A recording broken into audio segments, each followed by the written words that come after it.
অবশেষে কিন্তু জানা গেছে তালহা ভাই ফ্রি ফায়ার ছেড়ে কেন পাবজিতে গেছে। কাব্বু ভাই লাইভ স্ট্রিমে সবার সামনেই কিন্তু সে কথাগুলা বলছে। আর কথাগুলো শুই না তোমাদের মতামত তোমরাও কমেন্টে জানাই যাইও যে এইখানে দোষটা কার ছিল। তোমরা যারা আমাকে এখনো ফলো করো নাই কষ্ট করে একটু ফলো করে দিও। আমরা কিন্তু 50,000 ফ্যামিলির অনেক কাছাকাছি আছি। আপনি হয়তো জানেন না আমারে গেরিনা থেকে অপমান করা হয়েছে। অপমানটা করা হয়েছে কিভাবে? কারণ আমাকে ইভেন্টে ইনভাইট করা হয়। কোন ইভেন্টে? ঠিক আছে, ওয়াচ পার্টিতে আমাকে ইনভাইট করা হয়। আগের দিন পর্যন্ত সব ইনভাইট করা হয়। আমাকে বলে যে ভাই আপনি আপনার টিম নিয়ে আসতে পারবেন। 9 জন আমার যে টিমে আছে ওই 9 জনটা নিয়ে আমি এক জায়গায় গ্যাদার করছি, ঢাকায় আমার বাড়ি। যে কালকে সকালে ঘুম থেকে উঠেই আমরা চলে যাবো ডিরেক্ট খুলনা।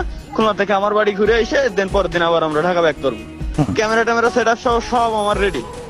এখন রাত 3টের সময় আমারে কল করে, আল্লাহর কি রহমত, ওই সময় আমি যাই গেছিলাম। ওই সময় আমারে কল করে, তাও কল দেয় হচ্ছে মারুফ বাইরে দিয়ে, যে তালহা ভাই আপনি কালকে আসতেছেন না, আপনি কালকে অসুস্থ। আমি বললাম